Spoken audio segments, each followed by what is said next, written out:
Diga amém. Dê uma salva de palmas para Cristo Jesus. Ele é digno de ser adorado, amém? Glória a Deus. Não precisa sentar, é rapidinho. Projeta para mim Gênesis 12. Estão descritas lá no Antigo Testamento. Mas antes eu queria dizer para você que é muito importante que os irmãos venham para o culto. A não ser aqueles casos que são de grupos de risco, nós entendemos.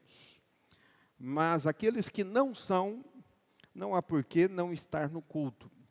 E eu vou te explicar, porque a maneira como Deus opera, diz o apóstolo Paulo, escrevendo aos Gálatas, ele fazendo um questionamento, ele diz: acaso Deus operou milagres, ou opera milagres, na verdade ele disse isso, opera milagres no vosso meio, através das obras da lei? Paulo está fazendo um questionamento, quer dizer, tudo que Deus fez no meio de vocês foi por alguma obra que vocês fizeram? Não, ele diz, não foi. O que Deus operou no meio de vocês foi pela pregação da fé, diz o texto lá em Gálatas. Então Paulo está dizendo o seguinte: quando Deus opera, Deus não opera por algo que nós fazemos. Não são as suas obras que contam diante de Deus para Deus operar algum milagre na sua vida, mas é a pregação da fé. A maneira como Deus opera na nossa vida é pela pregação da fé. Então, quando você está no culto ouvindo a pregação, Deus está operando na sua vida, amém? Deus está fazendo coisas na sua vida, na sua casa, no seu trabalho, nesse exato momento que eu estou pregando aqui. Você crê nisso? Diga glória a Deus. Então, o sistema de entrega de Deus é através da pregação da fé. O app de Deus, o Tô no Lucro, não é? O iFood de Deus é a pregação da fé. Paulo fala isso, pela loucura da pregação da fé. Não pela loucura do pregador, mas pela loucura da pregação. Então, incentive os irmãos a vir aqui. Pastor, mas ouvindo na internet eu recebo também. Algumas coisas você recebe ouvindo lá, mas outras você recebe quando está aqui. E hoje você vai entender a respeito disso. Então, quero falar com você sobre as cidades refúgios que existiam em Israel. Quando Deus separou a terra de Canaã, que é a terra prometida, Deus separou a terra para as 12 tribos. Eram 12 tribos que haviam em Israel. Porém, uma dessas 12 tribos, diz a palavra, que não recebeu terra como herança. Todavia, Deus disse que eles deveriam receber algumas cidades, para que eles pudessem morar. Eles não tinham terras, mas eles tinham cidades. Eram 48 cidades que eles receberam.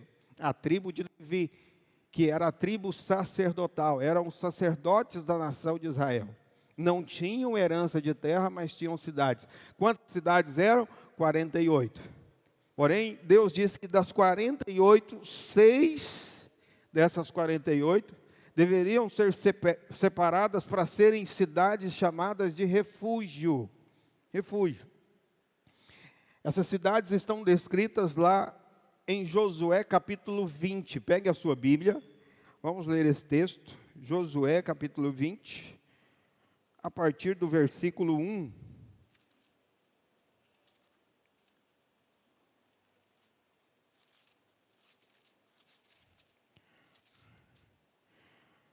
Josué capítulo 20, verso 1. Vamos ler até o 8. Diz: disse mais o Senhor a Josué: fala aos filhos de Israel, apartai para vós outros as cidades de refúgio, de que vos falei por intermédio de Moisés. Ou seja, quando Deus estabeleceu a lei através de Moisés, havia uma lei que já determinava que quando eles entrassem na terra prometida, isso ocorreu com Josué, que essa lei fosse praticada. E a lei dizia, verso 3, para que fuja para ali o homicida que por engano matar alguma pessoa sem o querer, para que vos sirvam de refúgio contra o vingador do sangue. E fugindo para alguma dessas cidades, pôr-se-á à porta dela, e exporá o seu caso perante os ouvidos dos anciãos da tal cidade. Então o tomarão consigo na cidade, e lhe darão lugar para que habite com eles. Se o vingador do sangue o perseguir, não lhe entregarão nas mãos do homicida, porquanto feriu o seu próximo sem querer e não o aborrecia dantes. Habitará, pois, na mesma cidade até que compareça em juízo perante a congregação, até que morra o sumo sacerdote. Quer que for naqueles dias, então tornará o homicida e voltará à sua cidade, à sua casa, à cidade de onde fugiu. Designaram, pois, solenemente Quedes, na Galileia, na região montanhosa de Naftali, Siquém, na região montanhosa de Efraim e Kiriat Arba, ou seja, Hebrom, na região montanhosa de Judá. Da além do Jordão, na altura de Jericó, para o oriente, designaram Bezer. No deserto, no planalto da tribo de Ruben, e Ramote, em Gileade, da tribo de Gade, e Golã, em Bazã, da tribo de Manassés. Ou seja, eram 6 cidades das 48 que haviam em Israel. Então, essa lei dizia que, uma vez que o sujeito estava lá trabalhando na floresta, derrubando uma árvore com um machado, poderia ocorrer um acidente. Ele poderia levantar o machado e o machado se soltar daquele cabo e acidentalmente, involuntariamente, aquele machado voar e bater na cabeça de um companheiro de trabalho. E aí ele morrer. Então, involuntariamente, ele mataria alguém. Isso é chamado nos nossos dias de homicídio culposo. Não é? Era o homicídio culposo. Você sabe, existe o homicídio doloso e o homicídio culposo. Esse tipo de homicídio era qual? Doloso ou culposo? Culposo. Porque não tinha intenção de matar. Não tinha. Mas, você sabe, a essência da lei é a famosa frase que diz: olho por olho e dente por dente. Se matou, tem que morrer. A lei dizia assim. Mas havia uma separação para o crime doloso e o crime culposo. No caso do crime culposo, acidental, involuntário, havia um escape. Qual que era o escape? O homicida deveria fugir para uma cidade. A cidade era chamada de cidade refúgio. Se ele entrasse na cidade, primeiro ele deveria chegar na porta da cidade e expor o caso dele para os anciãos da cidade. A cidade era a cidade de levitas, de sacerdotes. Ele deveria expor o caso dele para os anciãos. Se os anciãos avaliassem e entendessem que ele não tinha intenção, eles diziam: entra para cá. Abriu o portão da cidade e eles entravam, esses homicidas. Uma vez que ele entrasse na cidade refúgio, o vingador do sangue, que era um parente próximo da vítima, não tinha o direito de entrar na cidade para vingar o sangue da vítima. Todavia, se ele estivesse de fora, o vingador poderia matá-lo. Então, todas as vezes que ocorria um acidente mortal, essa pessoa corria para a cidade de refúgio e passava a morar naquela cidade. Mas a lei dizia, ele só pode morar lá até que o sacerdote, o sumo sacerdote daquela cidade morresse. Porque se o sumo sacerdote morresse, no dia em que ele morresse, ele deveria ser lançado para fora da cidade. E ele se tornaria novamente um alvo do vingador de sangue daquela vítima da qual ele havia assassinado sem querer. Interessante, né? Porque a lei dizia olho por olho, dente por dente. Matou, tem que morrer. E, de fato, a lei é isso. Porque, você sabe, não há nenhuma lei no mundo tão justa como a lei de Moisés. Não existe nenhuma lei, nenhum código penal tão perfeito como é o Código Penal da lei de Moisés. E eu me lembro de ler uma frase de um pensador muito conhecido, né? Popularmente conhecido, porque ele era indiano. Ele liderou um movimento de libertação da Índia contra a Inglaterra, chamado Mahatma Gandhi. Quem já ouviu falar do Mahatma Gandhi, não é? E ele dizia, debochando da lei de Moisés, ele dizia assim: se nós seguirmos a lei de Moisés, que diz que é olho por olho e dente por dente, no final de tudo nós vamos ficar cego. Todo mundo celebra essa frase dele. De fato é uma verdade. Mas por trás dela existe uma crítica a respeito de Deus. Qual que é a crítica? Deus é mau. A crítica que está por trás dessa frase é isso. Por que as pessoas dizem isso? Porque elas não conhecem a graça de Deus. Eles só leem o Antigo Testamento. Eles não têm revelação da graça de Deus. Mahatma Gandhi não tinha revelação da graça de Deus. Porque ele só conhecia essa parte que diz que se é olho por olho, por dente, se matar, tem que morrer. Porém, quando o Senhor, Ele enviou Cristo, Ele não apenas revelou sua justiça, Ele revelou também o seu amor. E isso é revelado aqui, nesse texto. Por quê? Porque as cidades refúgio, elas são um tipo, uma ilustração das coisas espirituais de hoje. Então, a nossa relação com Deus, hoje, ela é mostrada aqui, nessa história das cidades refúgio. O autor de Hebreus diz que tudo que ocorreu no Antigo Testamento são sombras, não são a realidade. Você sabe, a sombra não é a realidade. Então, aqui tem a minha sombra, você está vendo aqui minha sombra. A sombra não sou eu, a realidade sou eu. A sombra é só uma projeção. Então, olha para cá. O Antigo Testamento é só a sombra. Não é a realidade. A realidade é o que nós vivemos hoje com Deus. Tudo que ocorreu no Antigo Testamento foi simplesmente uma projeção do que ocorre hoje. Quem está entendendo, diga amém. Então, o que ocorreu com as cidades refúgio é representação de uma relação nossa com Deus, que você vai ter que entender hoje, que você vai ver o quanto Deus te ama. Eu sei que é difícil falar com a máscara, mas vira para o irmão mesmo distante. Alguns não estão tão distantes assim, né? Tem alguns que não estão respeitando muito, não. Mas diga para a pessoa que está do seu lado assim: você é muito amado por Deus.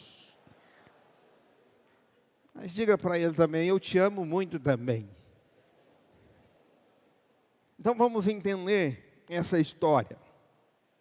Vamos entender, já que o Novo Testamento, ele está escondido no Velho Testamento. O Novo Testamento, a nova aliança está escondida na antiga aliança, que é o Velho Testamento. E o Velho Testamento está revelado no Novo Testamento. É o que eu vou fazer hoje, revelar o velho para você através do Novo Testamento. Então, as cidades refúgio, elas apontam para o próprio Jesus. Essas cidades, elas são um simbolismo da pessoa do Senhor Jesus. E é interessante porque, para morar nessa cidade, só podia morar de duas formas. A primeira forma é a que eu te falei. tinha que ser levita, da tribo de Levi, nascido, descendente de Levi, que eram chamados de levitas. Eram sacerdotes que serviam a Deus intercedendo pelas demais 11 tribos diante de Deus. Entre aspas, para você entender um pouco melhor, não que seja isso, mas é como se fossem os pastores hoje, de tempo integral. Eles eram os pastores de Israel e viviam exclusivamente para isso, servir a Deus servindo o povo. Então tinha que ser levita. Era a primeira maneira. A segunda maneira de entrar na cidade tinha que ser culpado de homicídio. Como eu te disse, tinha que se declarar culpado. Ele tinha que chegar diante dos anciãos da porta da cidade e dizer: eu sou culpado, eu matei alguém e eu preciso de refúgio. Eram as únicas duas maneiras. Preste atenção, de nascença nós não somos levitas. Eu não sei se tem algum levita aqui, de nascença, algum judeu, mas muito provavelmente que não tenha. Então, de nascença, nós não temos direito de entrar onde? Na cidade. E a cidade hoje aponta para quem? Para Cristo. Então, por descendência, nós não temos direito. Nós só temos direito pela segunda opção. E qual que é a segunda opção? Ser culpado. Ser culpado. É exatamente por esse motivo que você é um culpado. Ou pelo menos era, né? Eu sei que você está entendendo. E você era culpado de quê? De morte. E da morte de quem? De Cristo. A Bíblia diz que Jesus, ele subiu à cruz e morreu na cruz por causa de quê? Por causa dos seus pecados. Então, você é esse homicida que precisava de um refúgio, cujo vingador do sangue estava à sua espreita para vingar o sangue daquele do qual você matou um dia. Pastor, tudo bem, de fato, eu era culpado, os meus pecados, eles levaram Cristo à cruz e fizeram com que Jesus morresse, mas todos os meus pecados não eram involuntários. Os meus pecados não eram acidentais. Não eram. Você sabe, nós pecamos e nós pecamos conscientemente. Conscientemente, nós sabemos o que nós fazemos. Sabemos o que é certo e sabemos o que é errado. Eu não sei se você sabe o significado da palavra pecado no original, mas o significado da palavra pecado no original é errar o alvo. Nós erramos. Nós erramos. A história da nossa vida, desde que nós nascemos, é uma história de erros. Errando o alvo na vida. Constantemente sendo errantes. E sendo errantes de maneira consciente. Consciente. Ou seja, nossos pecados não são acidentais. Os nossos pecados não são involuntários. Eles não são culposos, eles são dolosos diante de Deus. Quem está me entendendo, diga amém. Mas como fica essa história então, pastor? Já que o homicida só podia entrar na cidade se o pecado dele fosse involuntário. Então agora eu vou te explicar algo tremendo. Pega a sua Bíblia em Lucas capítulo 23, verso 34.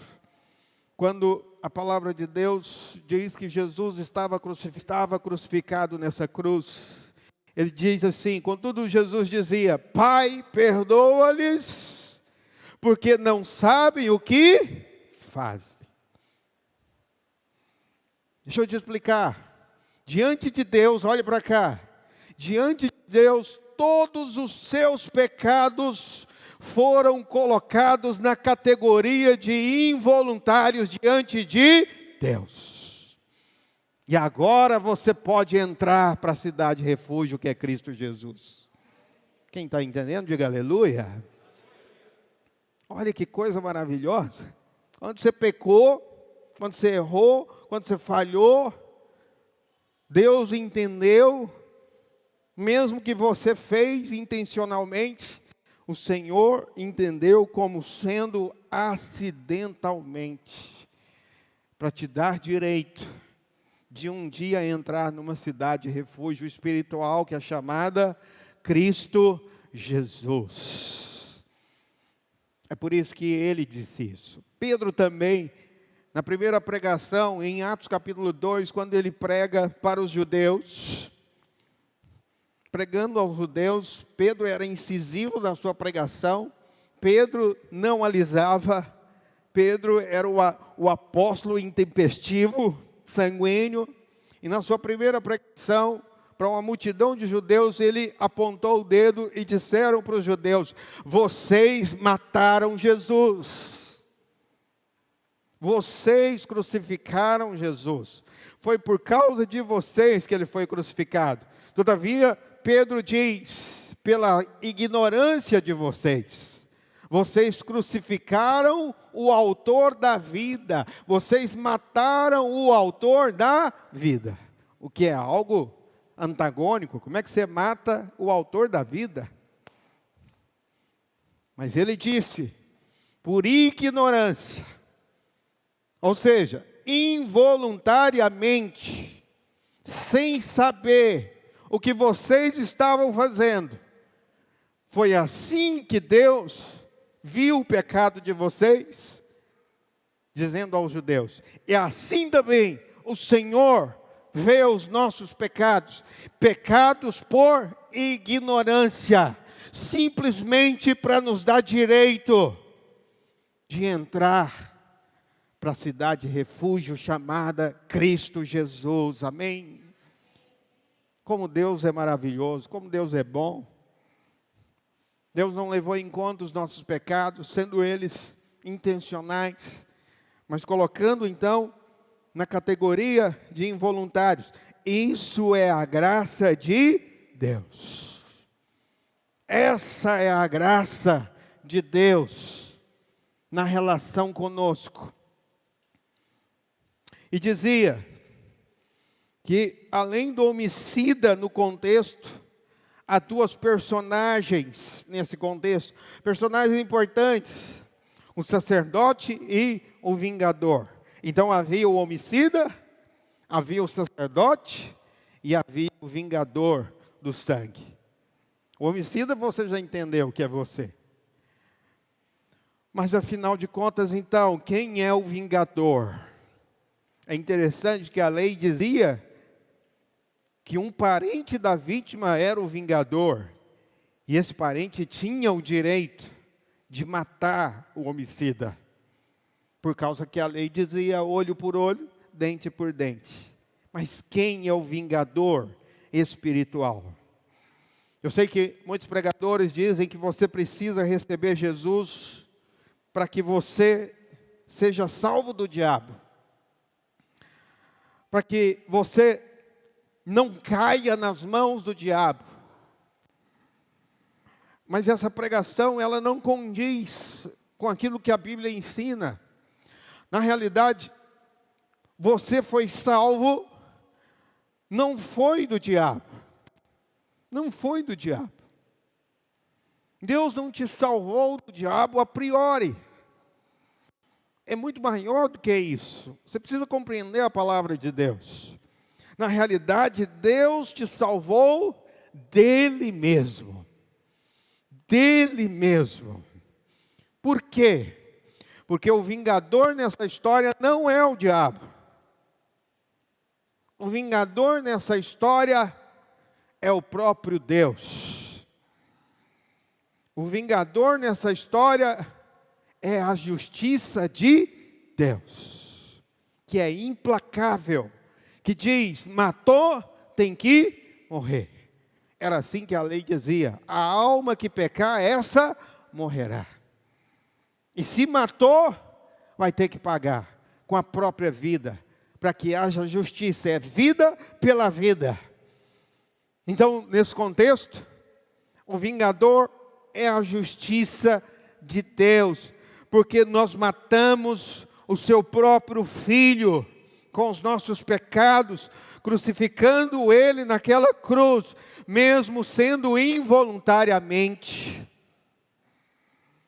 Então há um engano de achar que Deus nos salvou de Satanás, mas Ele nos salvou da sua própria justiça. Todo ser humano nasce condenado por causa disso. E ele nasce com a consciência de condenação, porque ele sabe que ele erra. Mesmo as pessoas do mundo, aquelas que não nasceram de novo, elas sabem em algum nível o que é certo e o que é errado. Alguns têm essa consciência mais aguçada, outros têm menos. Mas de modo geral, todos sabem que existem coisas erradas e coisas certas. Então mesmo aquele que não é nascido de novo, quando ele faz algo de errado, ele sente culpa.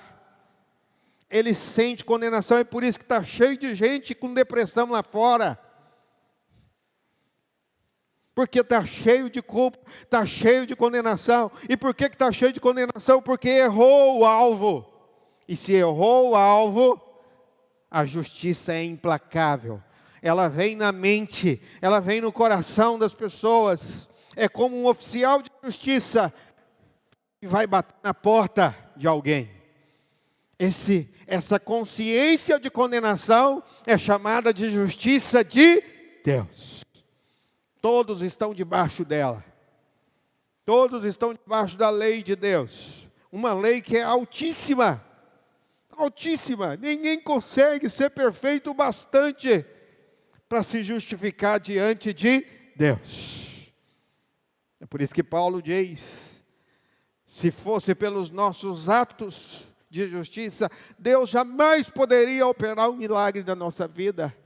Deus, olhando a nossa vida, teve misericórdia de nós. Ele viu que você não podia ser abençoado por você mesmo. Por isso Ele enviou Cristo Jesus, para que você fosse abençoado hoje. Amém? Então essa é a justiça de Deus, que está na consciência do ser humano. Até mesmo as pessoas do mundo, elas sentem isso. Eu me lembro de ler um livro, talvez você já leu, ou pelo menos já assistiu esse filme baseado no livro. É chamado de Os Miseráveis. Você sabe, esse livro, Os Miseráveis, até alguns anos atrás, algumas décadas atrás, agora eu não sei, eu não pesquisei mais, mas depois da Bíblia, você sabe, o livro mais vendido no mundo, em todos os tempos, é a Bíblia. É a Bíblia. Mas depois da Bíblia era esse livro, de um escritor chamado Victor Hugo. Há muitos filmes que foram feitos a respeito do livro, Os Miseráveis. Mas a história, ela é encantadora. Porque se diz que o sujeito roubou um pedaço de pão, um pedacinho de pão para dar para os seus sobrinhos que passavam fome. Naquela ocasião, no século XIX, o pano de fundo da história é a Revolução Francesa em Paris, e muita miséria, muita fome, e isso foi, inclusive, o estopim para haver a Revolução. E aqueles sobrinhos passando fome, e ele não tinha dinheiro, ele rouba um pedaço de pão. Mas, por causa desse pedaço de pão, ele é preso e condenado a 19 anos na prisão. Ele fica 19 anos nas prisões chamadas galés francesas, que é tido como as piores de todas, a pior de todas as prisões de todos os tempos. 19 anos, ele sai, ele muda de nome, não vou contar toda a história para você, ele muda de nome, não vou dar spoiler, né, para você. Ele muda de nome, ele abre uma empresa, fica riquíssimo, se torna prefeito de uma cidade. Mas no filme tem um outro personagem, que é o inspetor, que suspeita que ele não é aquela pessoa da qual ele fala que é.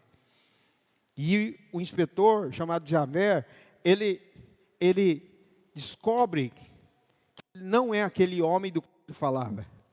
que ele na realidade tinha um nome chamado Jean Valjean, que era o nome original dele.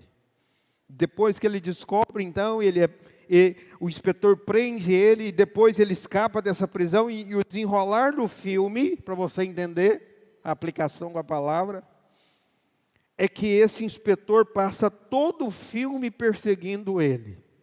Ou seja, a lei perseguindo ele, durante todo o filme ou o livro. No final, o que me chama a atenção é que Jean Valjean diz para ele assim, para o inspetor, Javert, ele diz, por que você me persegue toda a vida? Por quê? E a resposta dele é que é interessante. E ele diz, Jean Valjean, não é uma questão pessoal, é a lei. É a lei. Eu te persigo não é porque eu gosto ou não gosto de você, eu te persigo porque é a justiça, é o justo, você errou, você tem que pagar. Então deixa eu dizer algo para você. Não é uma questão pessoal quando está relacionado com a justiça de Deus. É porque Deus é justo. Deus tem que punir os nossos pecados. Porém, Deus nos ama. Olha para cá. Muitas pessoas dizem assim, elas falam assim a respeito de Deus. Deus é amor, mas também é justiça. Elas não deveriam falar nessa ordem. Elas deveriam falar o contrário. Elas deveriam falar assim, Deus é justiça, mas Deus também é amor. Por quê? Porque a Bíblia diz que Deus não se agrada da justiça. Deus se agrada da misericórdia. Amém? E por se agradar da misericórdia, Ele enviou Jesus para punir os seus pecados em Jesus. Para que Ele fosse ao mesmo tempo justo, ao mesmo tempo Ele nos ama, não deixando de ser justo. Ele pune os nossos pecados em Cristo Jesus. E eu gosto de dizer isso. A cruz é o lugar no universo, na história, aonde a justiça e o amor de Deus se abraçam e se beijam. É ali na cruz. O principal evento do universo é chamado cruz. Porque foi na cruz que Ele puniu os seus pecados em Cristo Jesus, dizendo, Pai, perdoa-lhes porque eles não sabem o que fazem. Então é exatamente por esse motivo que o vingador é o próprio Deus. O sacerdote é lógico, ele é Cristo Jesus. Hebreus, capítulo 7, projeta para mim, verso 22, falando de Jesus. É por isso que existia o sacerdote em Israel para representar, era uma sombra da pessoa de Jesus. E Hebreus capítulo 7, 22 fala algo a respeito desse sacerdote. Por quê? Porque veja, a lei dizia que o assassino, o homicida, poderia ficar na cidade até que o sacerdote morresse. Agora você imagina, o sujeito entra na cidade, uma semana depois o sacerdote morre. É azar demais, não é? Ele tinha que ser jogado para fora, porque a lei determinava. Pastor, e agora? Como é que fica o meu caso?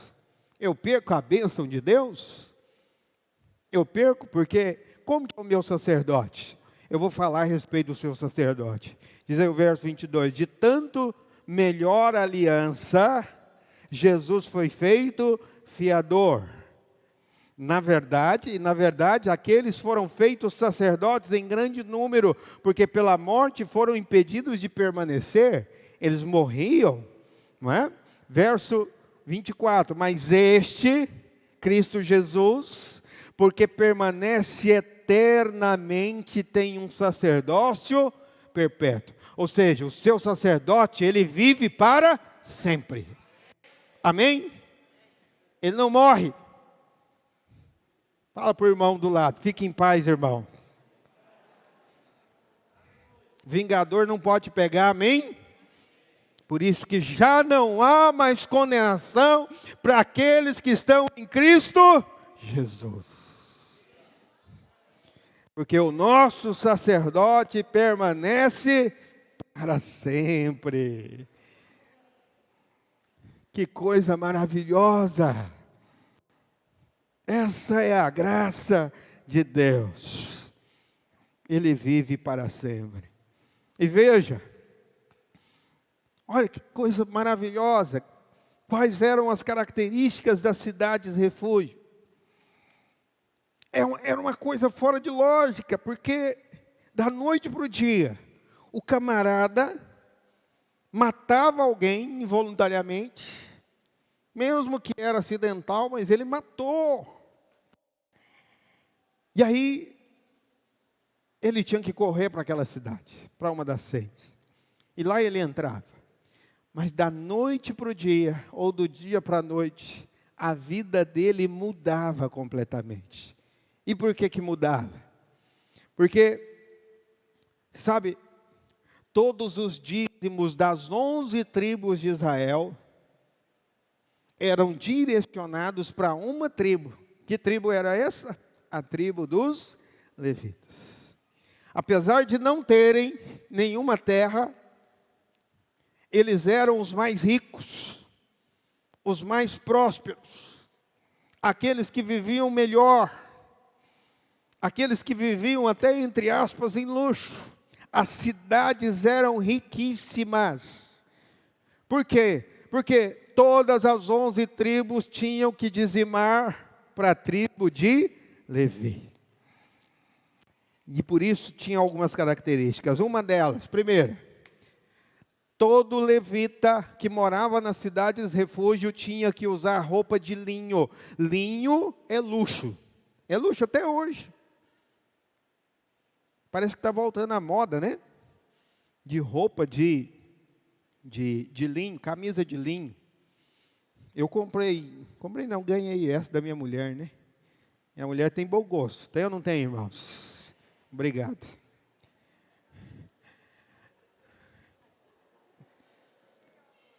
Parece linho. Parece que linha você tem que apertar assim, tem que ficar amassado, né? A moda muda, né? Mas depois volta. Eu lembro quando eu era adolescente, o maior luxo do mundo era a gente usar calça de linho. Calça social de linho. Parece que agora voltou as camisas de linho, né? Tinha que ter a quina, Kênia. É verdade. Dava trabalho fazer essa quina. Mas eu fui ver uma camisa de linho agora na internet, eu quase caí de costa. Cambraia de linho. Quase R$1.000 a camisa. Porque luxo. Os levitas só se vestiam no luxo. As demais tribos era roupa de alta qualidade. Mas os levitas andavam na moda. Na alta costura. No luxo.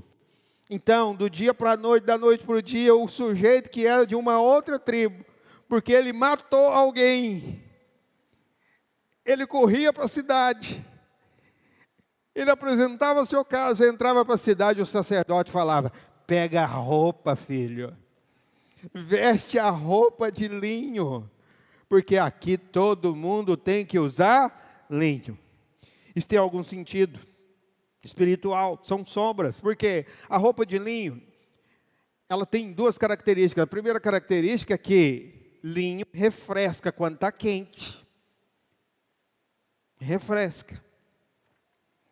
Deus determinou que os levitas usassem a roupa de linho porque eles não podiam suar enquanto estavam ministrando diante de Deus. O suor na Bíblia aponta para a maldição.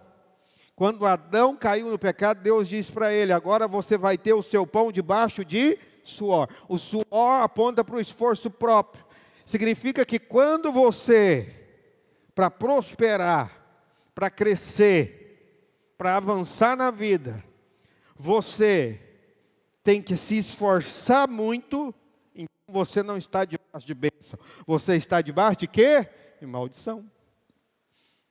A bênção na sua vida não pode ser fruto do seu esforço. Pastor, quer dizer então que agora eu preciso levar uma vida de preguiça? Não. Fala para o irmão do lado, vai trabalhar, irmão. Trabalha bastante. Todavia, nunca acredite a sua prosperidade pelo seu esforço. Tem gente que gosta de falar isso. Tem gente que fala assim, tudo que eu tenho na minha vida foi do meu suor. Isso é justiça própria. Você deveria dizer, tudo que eu tenho na minha vida foi porque Deus me deu. Foi graça de Deus. Não foi esforço. E por que você recebeu? Porque Deus colocou o linho finíssimo espiritual sobre você. Você é um levita de Deus agora, amém?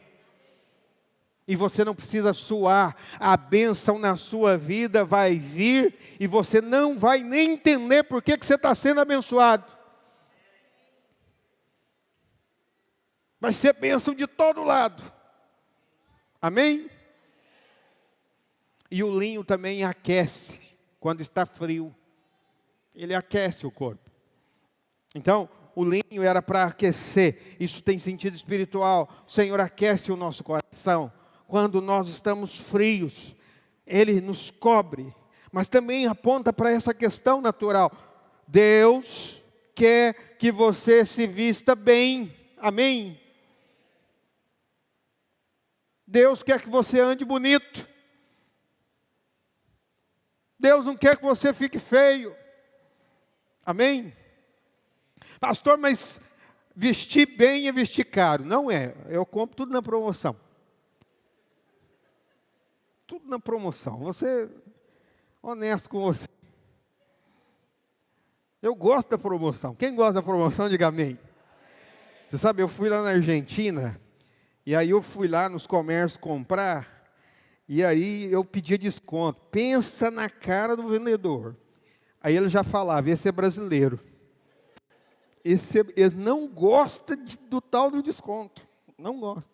Mas brasileiro gosta do desconto. Eu compro tudo no desconto. Eu tenho outras prioridades na minha vida. Não condeno quem compra roupa cara de marca. Se você tem dinheiro, compra, meu filho. É porque eu não posso comprar. Mas dá para vestir bem, gastando pouco. Amém, irmãos? Mas o que eu quero dizer para você, não ande mulambento.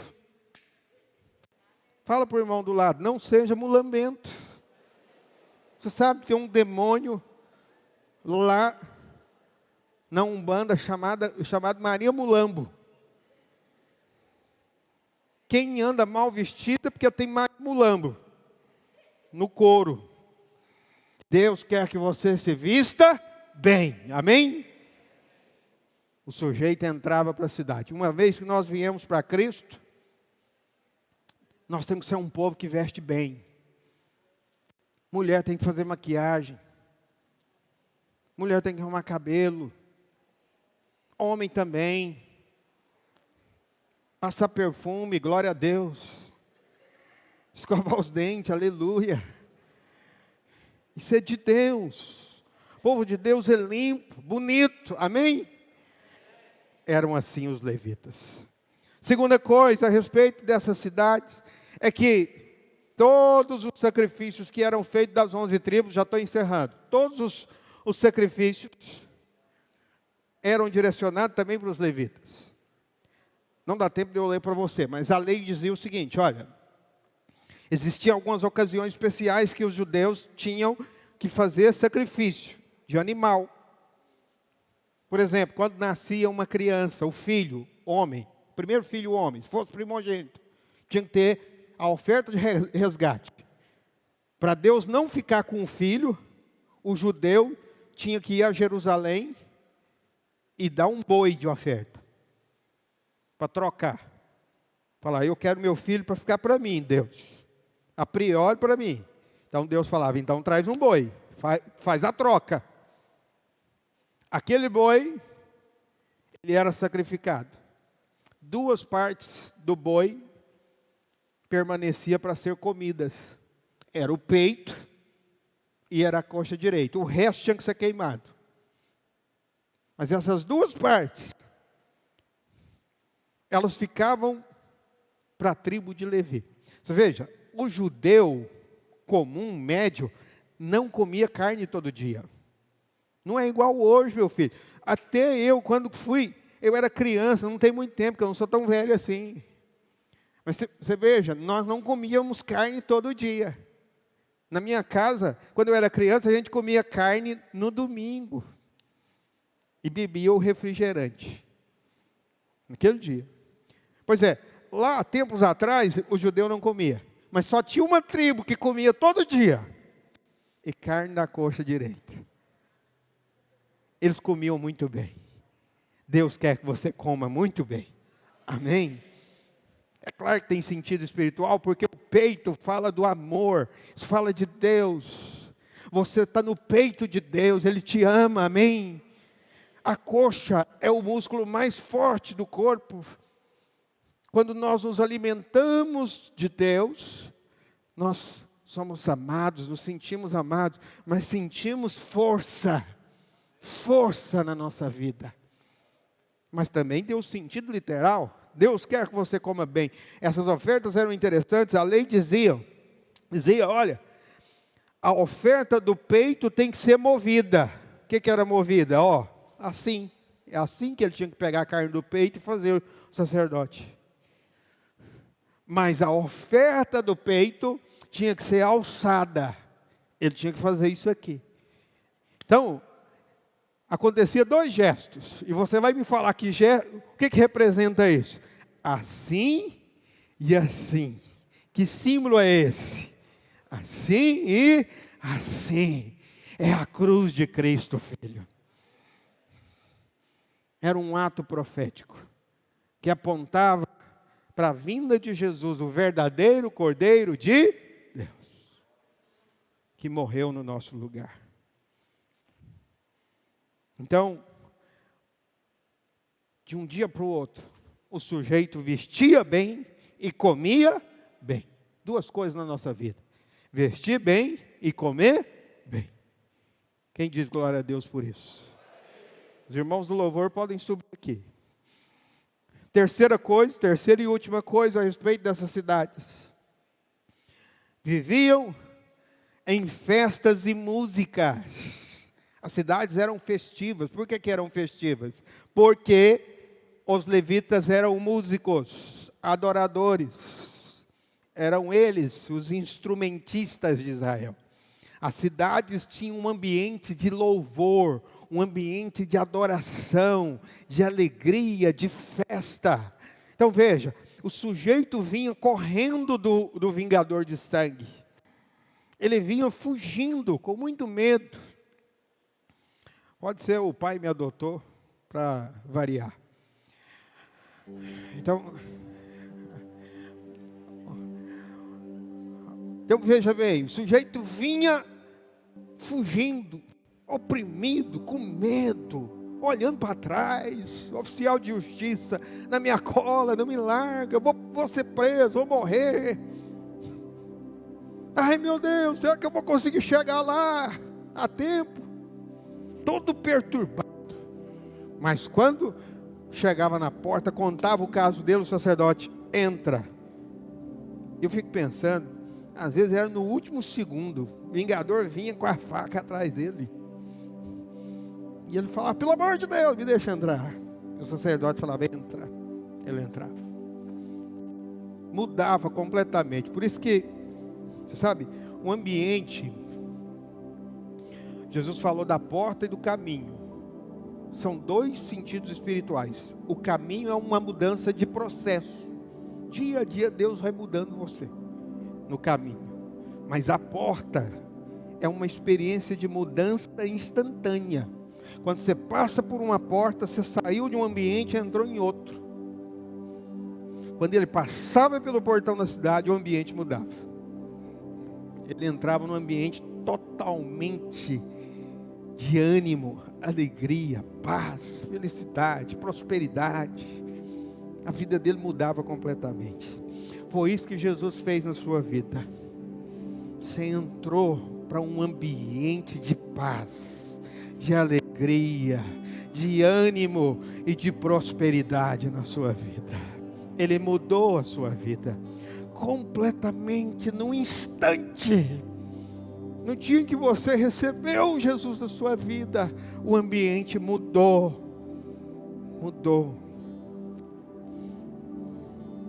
As cidades e refúgios não apontam apenas para a pessoa de Jesus, elas também são um símbolo da igreja local. A igreja é uma cidade refúgio.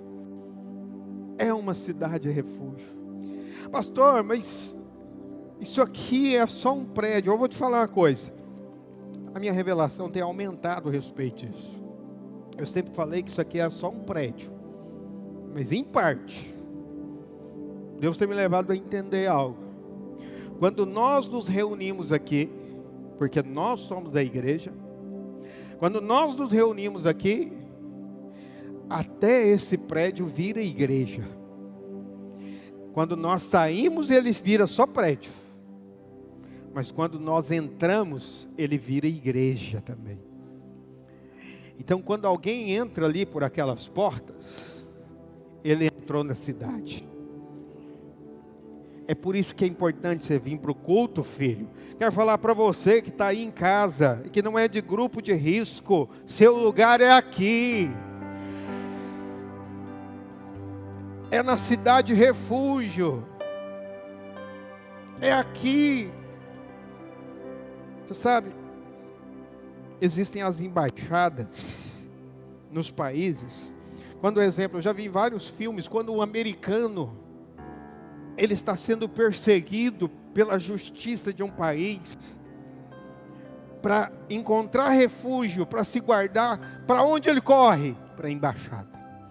Ele corre para a embaixada. Quando ele passa o portão na embaixada, ele está seguro. Ele não está naquele país. Ele está numa embaixada que representa o seu país. Lá ele está guardado, refugiado. Assim é conosco. Esse mundo não é o nosso lugar, apesar de nós vivermos nele. Nós temos um lugar de refúgio, que é a nossa morada, a nossa cidade, Sião, a cidade celestial na terra. O que é Sião? Sião é a igreja, é a cidade refúgio. Em dias difíceis como temos vivido nesses dias, tem sido difícil tudo isso. Precisamos encontrar refúgio, mas aqui é o lugar.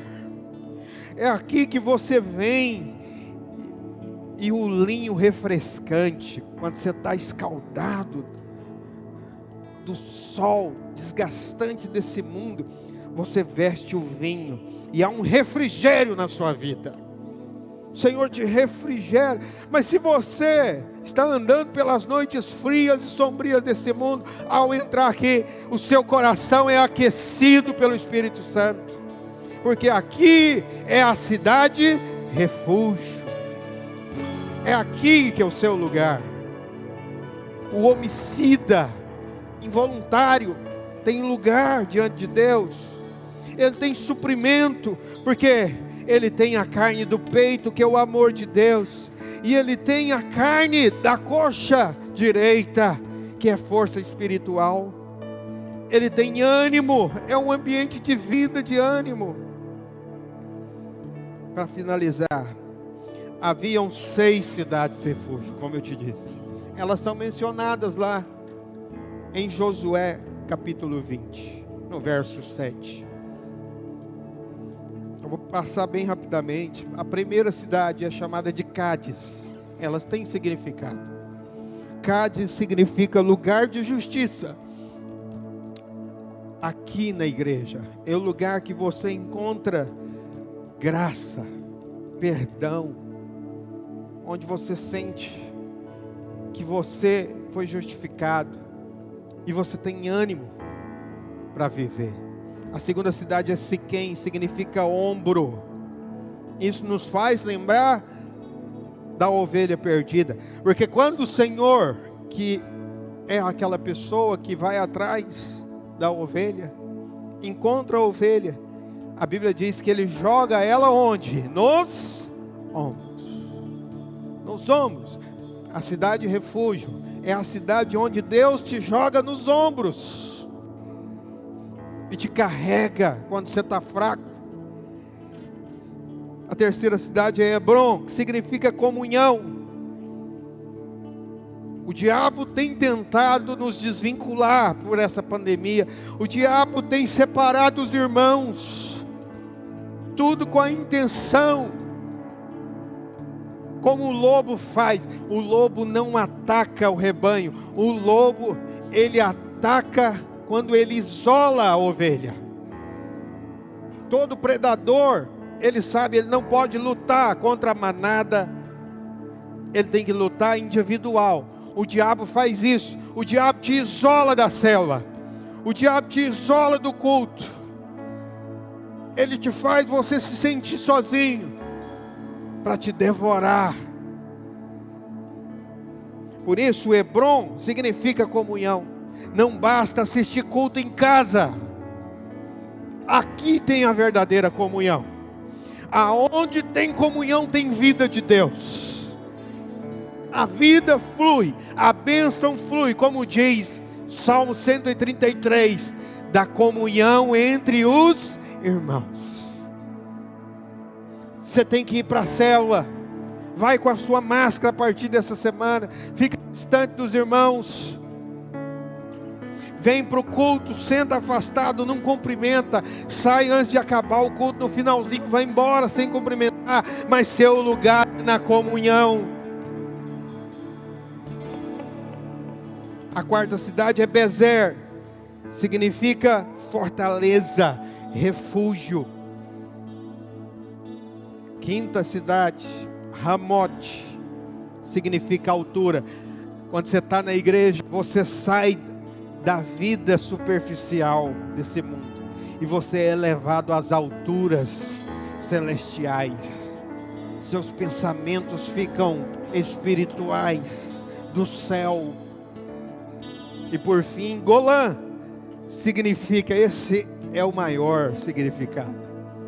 Golã, a sexta e última cidade, significa sua prisão é sua alegria. Que coisa! Você sabe, uma das maiores acusações que o mundo faz contra nós é dizer o seguinte, principalmente com os jovens. Eles dizem assim: ser de igreja é perder o melhor da sua vida. Ir para a igreja é viver na prisão. Eu não quero essa vida. O que eles não sabem é que a igreja é Golã. A igreja é a prisão, que é a nossa alegria. Deus nos tornou livres. Nós podemos ir embora, mas nós escolhemos ficar na cidade. Porque não existe melhor lugar do que na presença de Deus. Então fique de pé no seu lugar agora.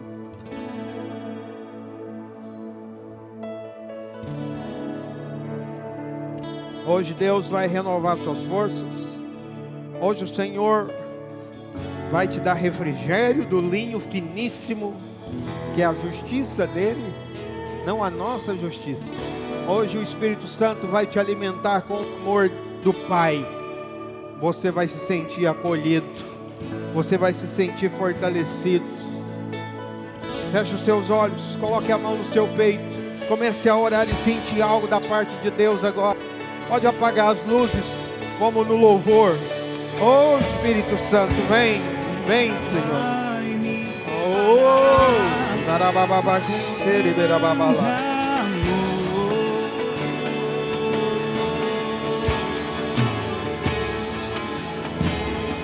Oh, me ama, eu sou Deus. Obrigado, Senhor. Tu és o nosso refúgio.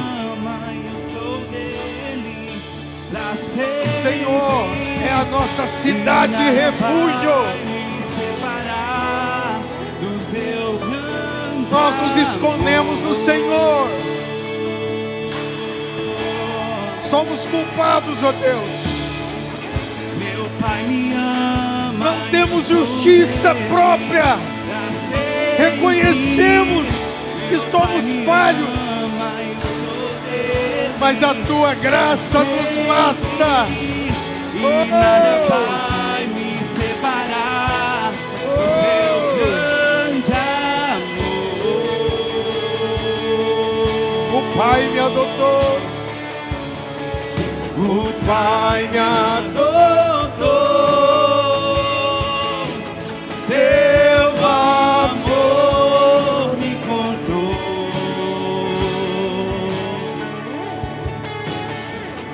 Eu era órfão, Hoje sou filho. o Pai me adotou. O Pai me adotou. Seu amor me encontrou.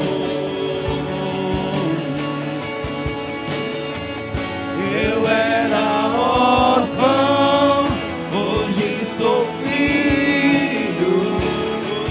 Erga suas mãos. Vamos todos cantar. Meu Pai me ama. Meu Pai me ama, eu sou dele para sempre. Meu Pai me ama, eu sou dele para sempre.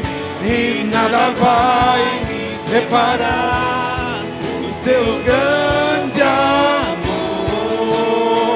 Para encerrar, cante. Meu Pai me ama. Meu Pai me ama, eu sou dele para sempre. Meu Pai me ama, eu sou dele para sempre. e nada vai me separar do seu grande amor. Aleluia. Diga assim, eu declaro. Diga mais forte, eu declaro. Nessa noite, que o Senhor Jesus é a minha cidade refúgio. Diga eu e a minha casa e a minha família nos refugiamos no Senhor Jesus. Diga, minha igreja é o meu refúgio. Diga, nesta igreja eu sou abençoado, alimentado, fortalecido. Diga, em nome de Jesus, eu declaro que esta semana será a melhor semana da minha vida, em nome de Jesus. Dê uma salva de palmas para o Senhor. Glória a Deus. Deus abençoe você e sua casa. Amém.